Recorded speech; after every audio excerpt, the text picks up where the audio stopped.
So I did promise a serious technical talk, and as the title kind of indicates, I'm a man of my word. But I wanted to start by thanking Avi for his kind of contributions to me. And I want to be very, very specific about what I'm thanking him. So I'll take a few minutes for that. And essentially, if you Google obvious advice, then you get a few natural things. One is, for example, that don't throw a brick straight up in the air. Another one is don't iron your clothes while you're wearing them. And one more is that if you get a chance of spending some time with Avi, take it. Now, really, I'm not saying anything new. So about 2 years before Avi decided to go to the Institute, a local respectable university was recruiting theoreticians based on the renaissance of activity that will happen once he moved to the area, and they weren't lying at all. So I want to tell, especially kind of the youngsters that have the chance of spending some time with Avi, what they can expect to get out of it. So one thing is kind of a stream of knowledge on computer science, on math. And for me, I always felt that it's a bit wasted on me. I never felt that I can absorb all of this knowledge. So that's wonderful for the smarter people among you. Another thing that you can try to get is kind of insights about the tools of our trade. And I think that here I did a little bit better. So I think there is a fair amount of optimism in my research and a fair amount of lies in my talks. So I think there I've done a little bit better. But that's not really what I want to thank Avi for. What I really think was invaluable to me and invaluable for many others is kind of the way he modeled for me what does it mean, or what could it mean to be a computer scientist. And I think that many, definitely when you get into graduate school, you come with very little understanding of what does it mean to be a scientist, a mathematician, and whatever you get in kind of popular culture is kind of horrible images to follow. And so what you really need is a good model. And I thought to myself, okay, but how can I explain what was this model for me? The kind of thing that came into my mind was a very, very specific image of a rabbi. So there are various ways of various kinds of rabbis, but the rabbi that kind of came into my mind is one that doesn't kind of study the Torah in a room and separately, but rather one where the life and the work are all mixed together in kind of a very joyful kind of celebration. So not doing anything alone, but celebrate your work with your community, with your family, with your students, with your colleagues. And for me, this kind of mixture of life and enjoying work and having all of this within a community is the great thing I wanted to bring here. And yesterday, just to mention, I kind of chatted with Salil, and he kind of said, I wish I had an opportunity to thank Avi in this kind of wonderful celebration. He said, okay, if you had the opportunity, what would you thank him about? And it was almost identical to what I just said. And so it's not very unique for Salil and me to be kind of coordinated.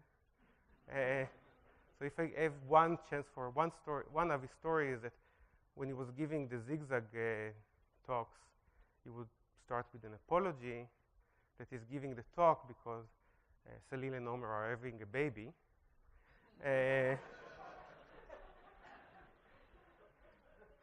But to Salil, I think he really enjoyed the fact that although that not even being. So for me, I enjoy the fact that I don't necessarily have a God, but I do have a rabbi. And Salil, I think, enjoyed yesterday that he's not even Jewish, but he still has a rabbi. And we enjoyed this fact, and then we went back to our page of Talmud and continued our studies. Okay. So then I thought, okay, I would do that, but then what should I talk about? But cleverly, a year ago, when I knew that I'm going to talk in this event, I asked Avi, in a very subtle manner, because he does this thing quite a bit, talk in this celebration. So what do you talk about in this kind of event? So he said, what I talk about is something that I'm excited about and something that the person we're celebrating will be excited about. And that immediately drove me. Okay, so this is for us. So apologies to everybody else. I promise that the next talk will be for all of you, but this is mainly for me and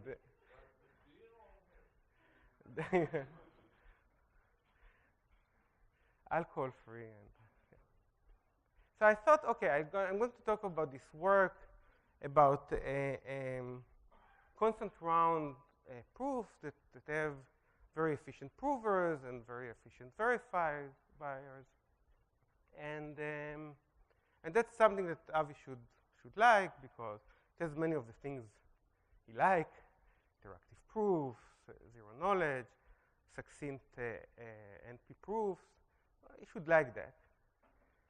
But I was kind of worried, because both me and the magnificent Rothblums have given a few talks on that, and I know that Avi knows this work quite a bit, so I said, I can't bore Avi, it's not fair in this celebration. And I said, but there is one part of the talk that we never talk about, and that's we fondly called the zigzag part of this work. I said, okay, let me focus on the zigzag part of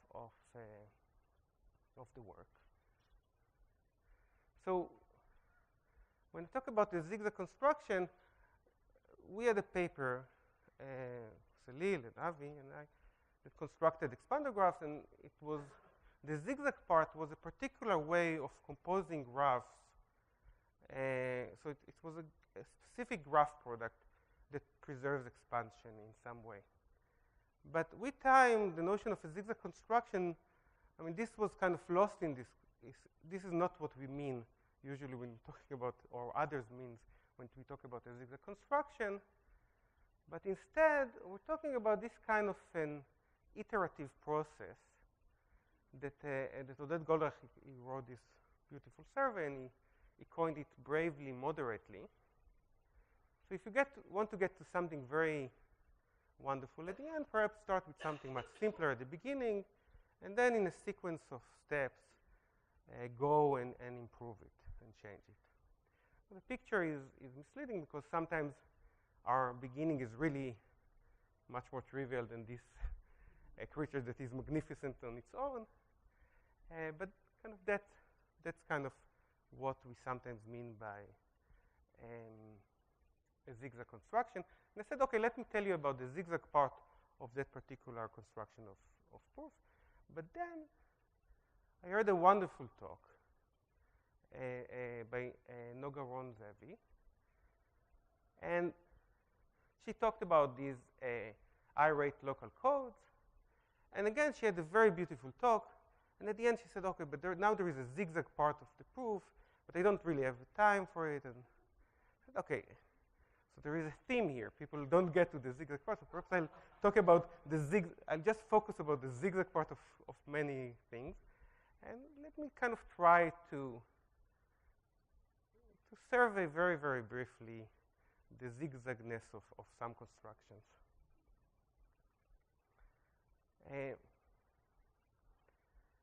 So when I wrote the abstract, I came up with a few papers I want to mention. So first, the construction of expander graphs, the proof that connectivities, undirected connectivities in log space, Irit's beautiful proof of the PCP theorem.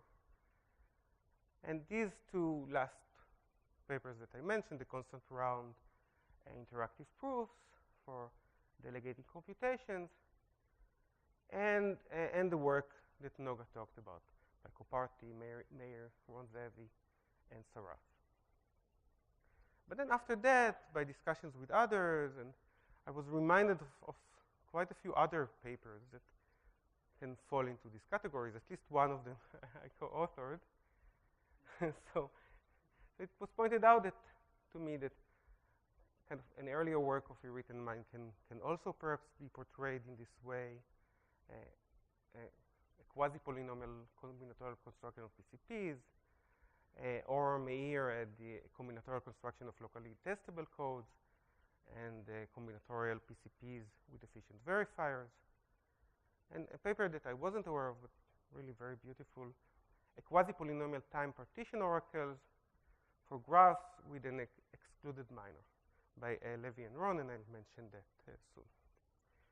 So I guess I can hear some murmur in the crowd. Can I get some murmur in the crowd? Yeah, so I can hear that. And and I know what you're thinking. Okay, so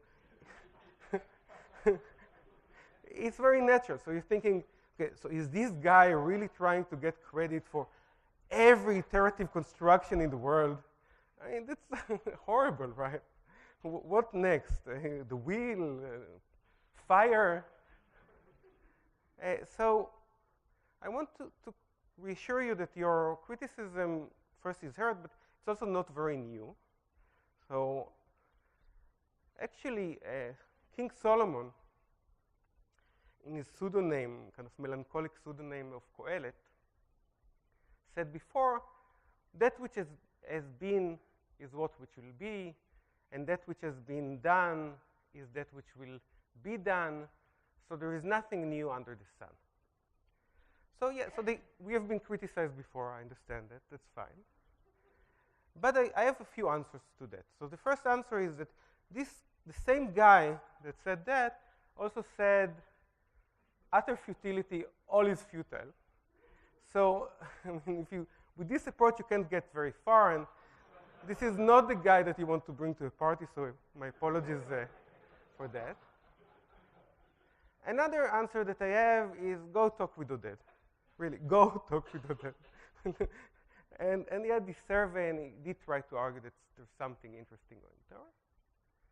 And finally, I want to say that I'm only talking about self-identified work. So many of these works said, okay, in this setting, can we do a zigzag kind of thing? So if I try to channel my rabbi, and that's, by the way, something very useful about a rabbi, that even if you don't talk with him for years, you can still have kind of mental discussions in your head.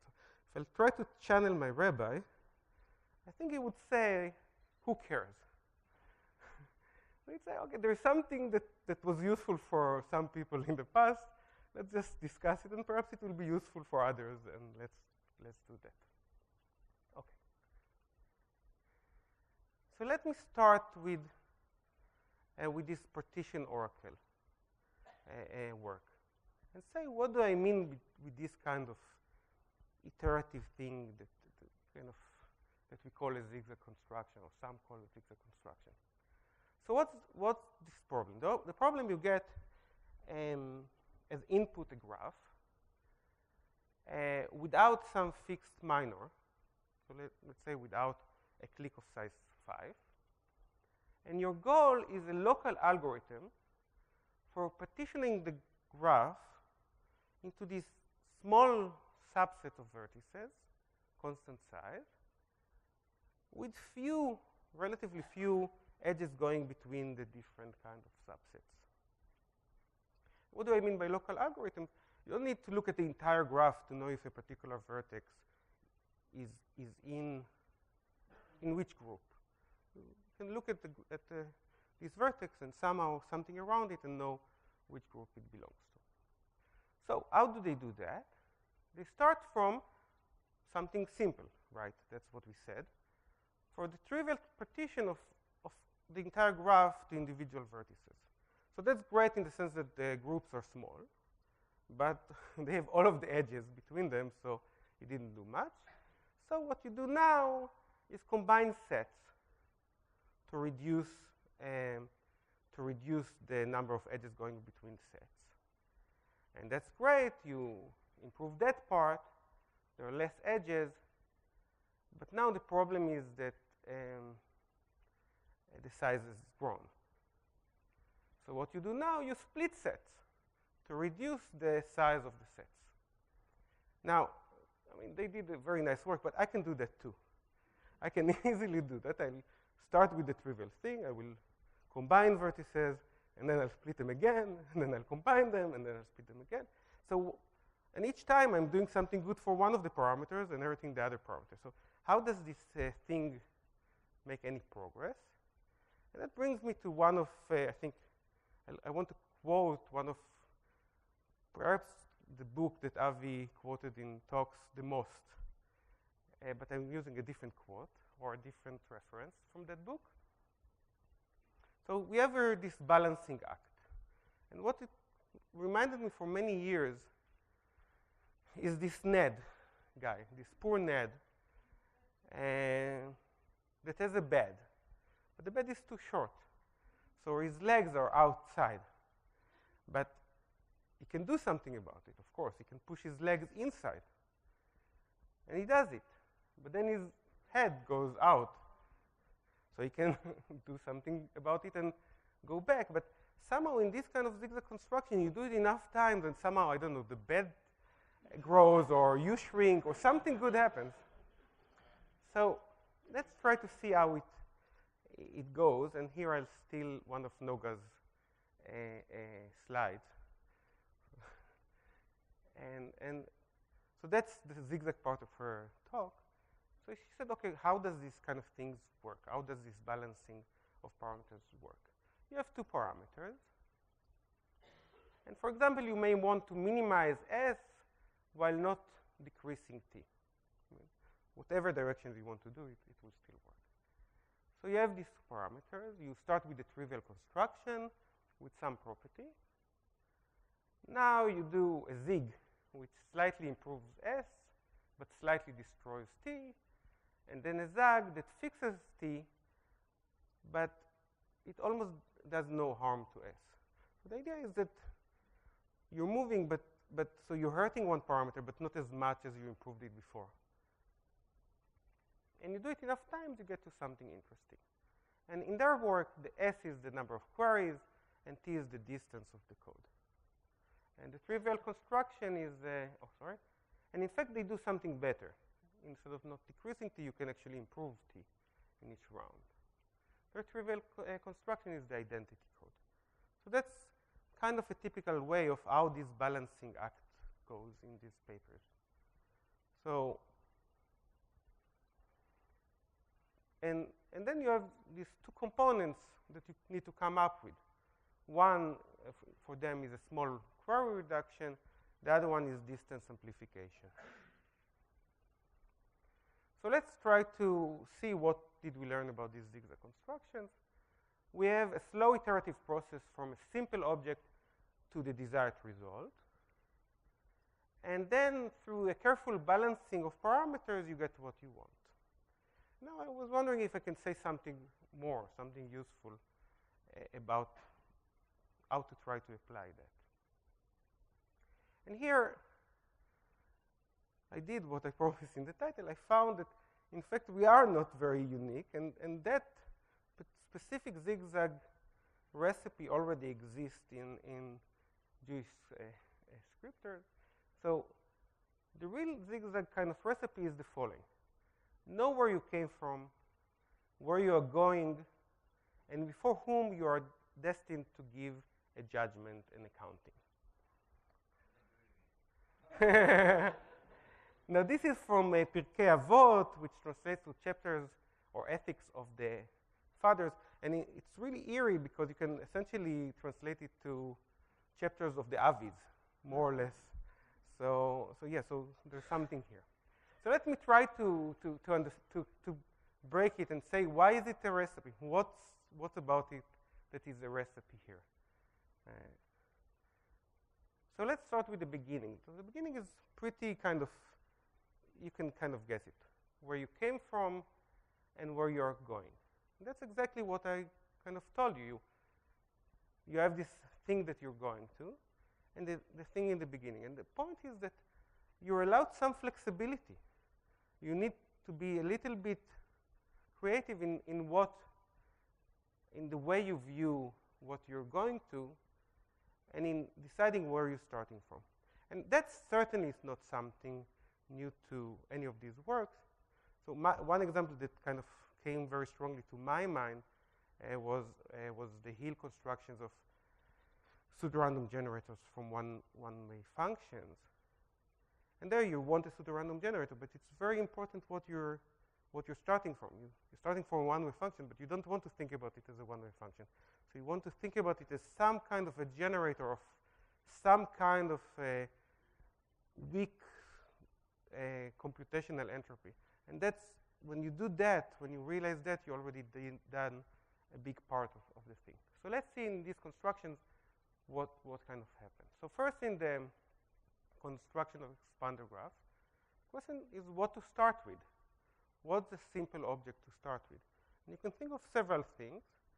What we did is start with a very small expander. So from a small expander, we made it bigger and bigger and bigger until we got this big expander. We could have tried to do something else. In the connectivity algorithm, you start with an arbitrary graph, and one of the things to realize that what you really want is actually an expander. And so the moment you identify that, you've already done a significant part of the job. Now, Neuer's proof of the PCP theorem. So you want at the end a PCP. But the most natural thing, and the thing that was tried before, right, and actually here, I mean, a more natural thing is to try, and again, the thing that was tried before is to start with an arbitrary graph and try to end up with a very small graph. So once you have a constant size graph, you can definitely do connectivity in it. So what was tried before is to do make the graph smaller and smaller. Instead, we make it bigger, but an expander. So with Irit, a very natural thing is exactly that. Start with a small PCP, a PCP for a very small circuit, for example, and get a large PCP out of it. But no, that's not what she does. She wants to get to a constrained graph with constant gap and starts with a constrained graph with very weak gap. So the moment you do that, you already done a lot of the work. So, okay, so now you're saying, okay, that was easy. But now this guy is stuck with the second part of this strange phrase. And okay, what can he do with that? But no, that's the essence of it. Because it's important to know what's going to haunt you. What's the parameter that you need to do accounting of? So which parameter, because there's always some things that you can do in this process which are pretty trivial. You can do that and extend things trivially, but then if you do that, then you need a non-trivial thing here, or perhaps you need a non-trivial thing here. So it's very important to identify what's the non-trivial thing you need to do. And in the original paper, it was the zigzag graph. That was we did a lot of trivial transformations. You can raise a graph to some power. You can tensor product a graph. But you needed something non-trivial, which was a way to reduce the degree of a graph without harming its expansion. And each one of these things, essentially, at some point, you have something that haunts you. So now I can go back to what I wanted to start with, and that's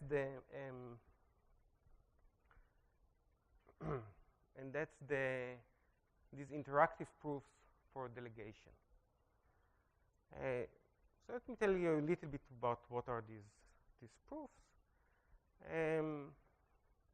So interactive proofs, many of us know. We have a prover, we have a verifier. The prover wants to prove something. For example, in the case of IP equals P space, perhaps he wants to prove something that's P space complete, like I have a strategy to play chess or something very powerful. And the verifier is much weaker, and through rounds of interactions, the prover convinces the verifier. But what was observed before this work is that for many kind of real-life applications or cases where you need this kind of proofs, for example, when you're delegating work from a particular small device to the cloud, you can't expect the cloud to be exponential time. And what you really want is something where the prover is still polynomial time, is still efficient, and the verifier is extremely efficient. Let's say linear time, or even less than that. So what we do is find these kind of proofs with several properties. So first, the prover is very efficient, polynomial time. The verifier is linear, or in some setting of the parameters, even sublinear. And there are a constant number of rounds of proof. And what kind of languages can we prove here? We can prove languages. So I prove the output of a computation. So here is the computation tableau, where the space is kind of subpolynomial n to the delta for some delta. And the time is polynomial, because if I want the prover to be polynomial time, I definitely can't expect them to prove something that's more than polynomial time computation. So I want to prove the output of this kind of a computation. And now we actually asked ourselves, okay, can we zigzag this kind of issue? And we said, okay, what's the simple thing that you can start with? The simple thing that you can start with is proving much shorter computations. For example, if you want to prove computations that are done in a constant number of steps, then this is very easy to come up with, because the verifier can do the computation on their own. They can just do a few steps. So let's say you created a few of these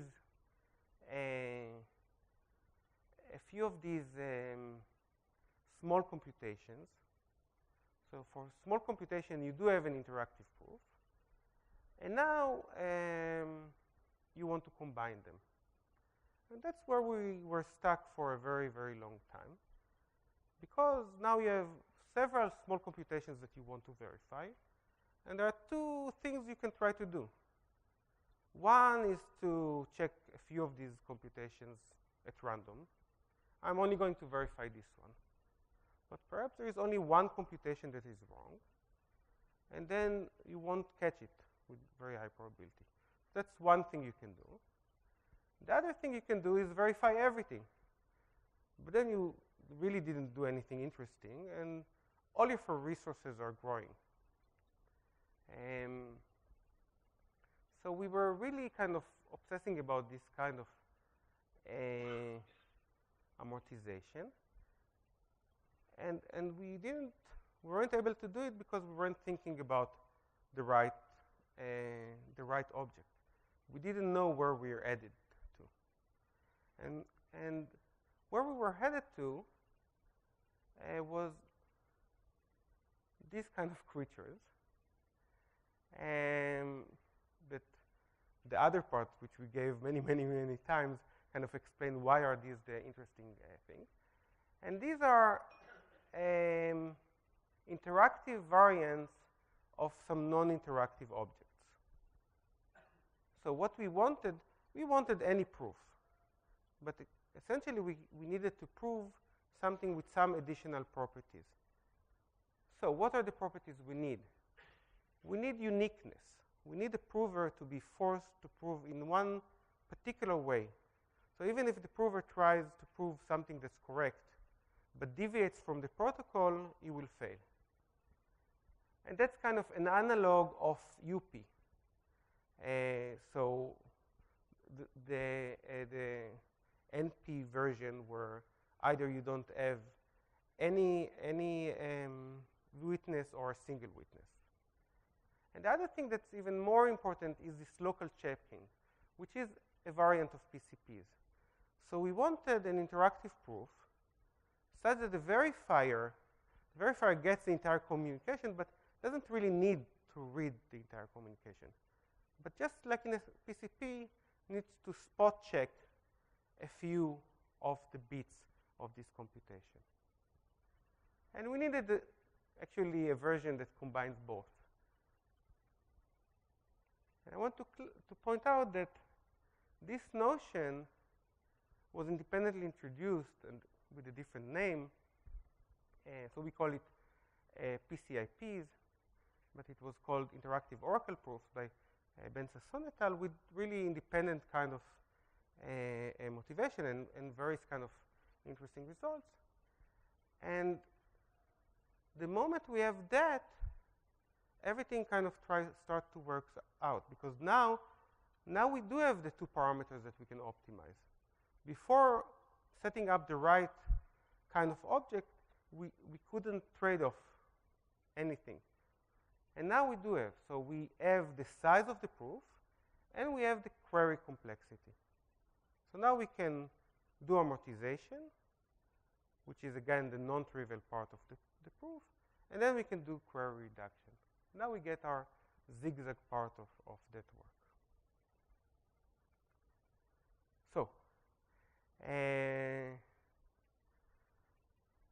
So, happy birthday.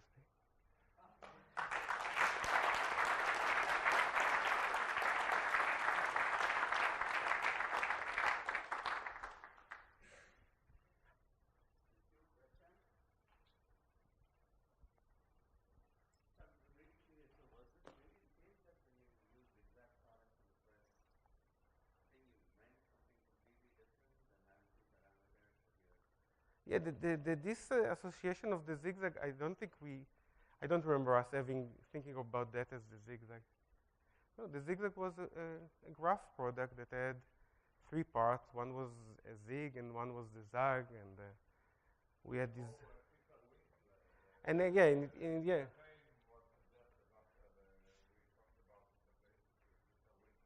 Right. Just based on the construction, and we had all of these nice graphics where you can see the Z in this graph product.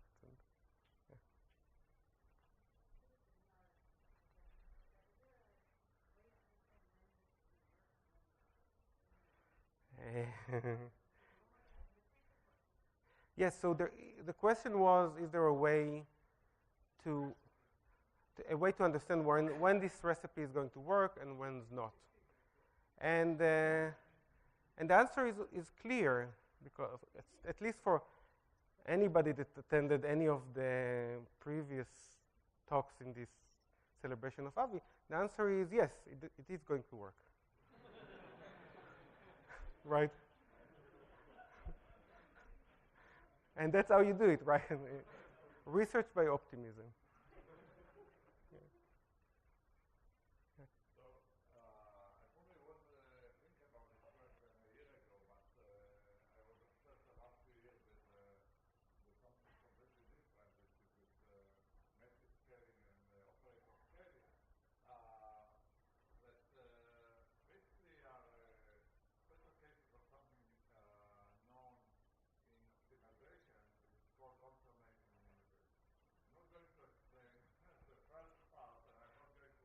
That's because I mentioned my capacity.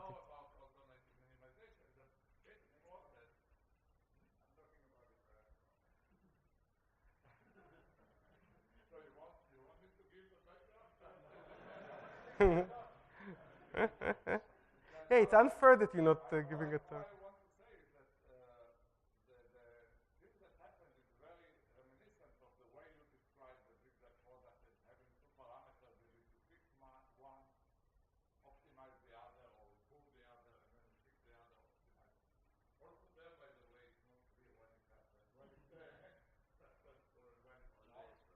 Always.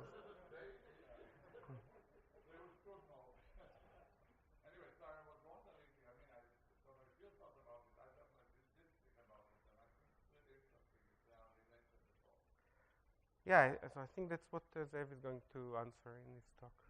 I just don't want to, yeah.